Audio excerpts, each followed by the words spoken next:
ನಮಸ್ಕಾರಗಳು ನನ್ನೆಲ್ಲ ಪ್ರೀತಿಯ ಗೆಳೆಯರೇ. ಹೊಸದೊಂದು ವಿಡಿಯೋಗೆ ಎಲ್ರಿಗೂ ಸ್ವಾಗತ.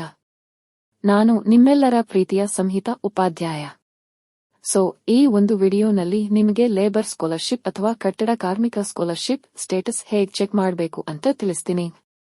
ಗೆಳೆಯರೇ, ನಮಗೆಲ್ಲ ಗೊತ್ತಿದೆ, ಲೇಬರ್ ಸ್ಕಾಲರ್ಶಿಪ್ ಅಥವಾ ಕಟ್ಟಡ ಕಾರ್ಮಿಕ ಸ್ಕಾಲರ್ಶಿಪ್ ಅಪ್ಲೈ ಮಾಡಿ ತಿಂಗಳುಗಟ್ಟಲೆ ಆಗಿದ್ದು ಯಾವುದೇ ಅಪ್ಡೇಟ್ ಇಲ್ಲ. ಅಪ್ಲಿಕೇಶನ್ ಏನಾಗಿದೆ, ಅದರ ಸ್ಟೇಟಸ್ ಚೆಕ್ ಮಾಡಿ ನೋಡೋಣ.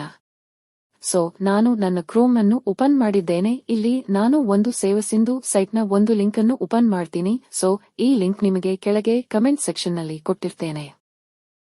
ಗೆಳೆಯರೇ, ಇಲ್ಲಿ ನೀವು ನೋಡಬಹುದು ಹೋಮ್ ಪೇಜ್ ಓಪನ್ ಆಗಿದೆ. ಇಲ್ಲಿ ನೀವು ಕಾಣಬಹುದು ಗೆಳೆಯರೇ, 2 ಆಯ್ಕೆಗಳು ಇವೆ. ಒಂದು ಕಂದಾಯ ಇಲಾಖೆಯ ನಿಮ್ಮ ಅರ್ಜಿ ಸ್ಥಿತಿಯನ್ನು ತಿಳಿಯಿರಿ, ಇನ್ನೊಂದು ಇತರೆ ಇಲಾಖೆಯ ಅರ್ಜಿಯ ಸ್ಥಿತಿಯನ್ನು ತಿಳಿಯಿರಿ ಅಂತ. ನೀವು ಇದರಲ್ಲಿ ಎರಡನೇ ಆಪ್ಷನ್ ಅಂದ್ರೆ ಇತರೆ ಇಲಾಖೆಯ ಅರ್ಜಿಯ ಸ್ಥಿತಿಯನ್ನು ತಿಳಿಯಿರಿ, ಅದರಲ್ಲಿ ಕೆಳಗೆ ಸೂಚಿಸಿರುವ ನಿಮ್ಮ ಅರ್ಜಿಯ ಸ್ಥಿತಿಯನ್ನು ತಿಳಿಯಿರಿ ಮೇಲೆ ಕ್ಲಿಕ್ ಮಾಡಿ. ನಾನು ಇಲ್ಲಿ ಕ್ಲಿಕ್ ಮಾಡಿದ್ದೇನೆ. ಇಲ್ಲಿ ಕಾಣಬಹುದು select on option two track application.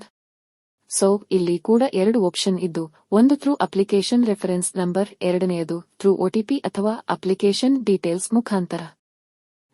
ಇಲ್ಲಿ ಎರಡನೆಯ ಆಪ್ಷನ್ ಬಂದು ಕೆಲವೊಮ್ಮೆ ಸರ್ವರ್ ಎರರ್ ಅಥವಾ ಬ್ಯಾಕೆಂಡ್ ಎರರ್ ಬರ್ತಿದೆ. ಮೊದಲ ಆಪ್ಷನ್ ಮುಖಾಂತರ ಕಂಟಿನ್ಯೂ ಮಾಡಿ. ಇಲ್ಲಿ ಅಪ್ಲಿಕೇಶನ್ ರೆಫರೆನ್ಸ್ ನಂಬರ್ ಏನಪ್ಪಾ ಅಂದ್ರೆ, ನಾನು ಇಲ್ಲಿ ಸ್ಕ್ರೀನ್ನಲ್ಲಿ ತೋರಿಸ್ತಿದ್ದೀನಿ ನೋಡಿ. ನೀವು ಅಪ್ಲಿಕೇಶನ್ ಹಾಕಿದ ಪ್ರತಿಯಲ್ಲಿನ ರೆಫರೆನ್ಸ್ ನಂಬರ್ ಜೊತೆಗೆ ಅಪ್ಲಿಕೇಶನ್ ಡೇಟ್ ಕೂಡ ಬೇಕು. ಇದಿಷ್ಟನ್ನು ಫಿಲ್ ಮಾಡಿ, ಜೊತೆಗೆ ಕೆಳಗಿನ ಸೆಕ್ಯೂರಿಟಿ ಕ್ಯಾಪ್ಚರ್ ಅನ್ನು ಕೂಡ ಫಿಲ್ ಮಾಡಿ ಸಬ್ಮಿಟ್ ಕೊಡಿ. ಅಷ್ಟೇ. ಈಗ ಇಲ್ಲಿ ನೀವು ನೋಡಬಹುದು ಈ ಒಂದು ರೆಫರೆನ್ಸ್ ನಂಬರ್ನ ಎಲ್ಲ ಡೀಟೇಲ್ಸ್ ಬಂದಿದೆ. Application reference number, service name, application date, applied by ಅಂತ ಎಲ್ಲ ಮಾಹಿತಿಗಳು. ಇನ್ನು ಕೆಳಗೆ ನೀವು ನೋಡಬಹುದು ಅಪ್ಲಿಕೇಶನ್ ಸ್ಟೇಟಸ್ ಬಲಬದಿಯಲ್ಲಿ ಇನ್ನೂಸ್ ಡೆಲಿವರಿಡ್ ಅಂತ ಇದ್ದು, ಇಲ್ಲಿ ಇದು ಕಂಪ್ಲೀಟೆಡ್ ಅಂತ ಬರಬೇಕು. ಆಗ ಮಾತ್ರ ಸ್ಕಾಲರ್ಶಿಪ್ ಅಮೌಂಟ್ ಏನಿದೆ ಅದು ಪುಶ್ ಟು ಡಿಬಿಟಿ ಅಂತ ಆಗಲು ಸಾಧ್ಯ. ಅಂದ್ರೆ ಅಮೌಂಟ್ ನಿಮ್ಮ ಅಕೌಂಟ್ಗಳಿಗೆ ಕ್ರೆಡಿಟ್ ಆಗಲು ಸಿದ್ಧವಾಗಿದೆ ಅಂತ ಅರ್ಥ. ಬಟ್ ಇಲ್ಲಿ ಇದು ಇನ್ನೂ ಯಾವಾಗ ಪುಶ್ ಟು ಡಿಬಿಟಿ ಆಗುವುದು ಅಂತ ಕಾದು ನೋಡ್ಬೇಕಾಗುತ್ತೆ ಅಷ್ಟೇ.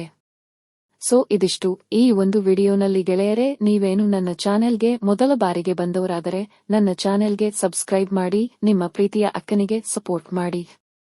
ನಿಮ್ಮ ಸಪೋರ್ಟ್ ತುಂಬಾನೇ ಮುಖ್ಯ ಗೆಳೆಯರೇ, ಯಾಕಂದ್ರೆ ಈ ಬಿಡಿವಿಲ್ಲದ ಶೆಡ್ಯೂಲ್ನಲ್ಲೂ ಸಹ ವಿಡಿಯೋ ಮಾಡುವುದು ನನಗೆ ಅಷ್ಟು ಸುಲಭವಲ್ಲ.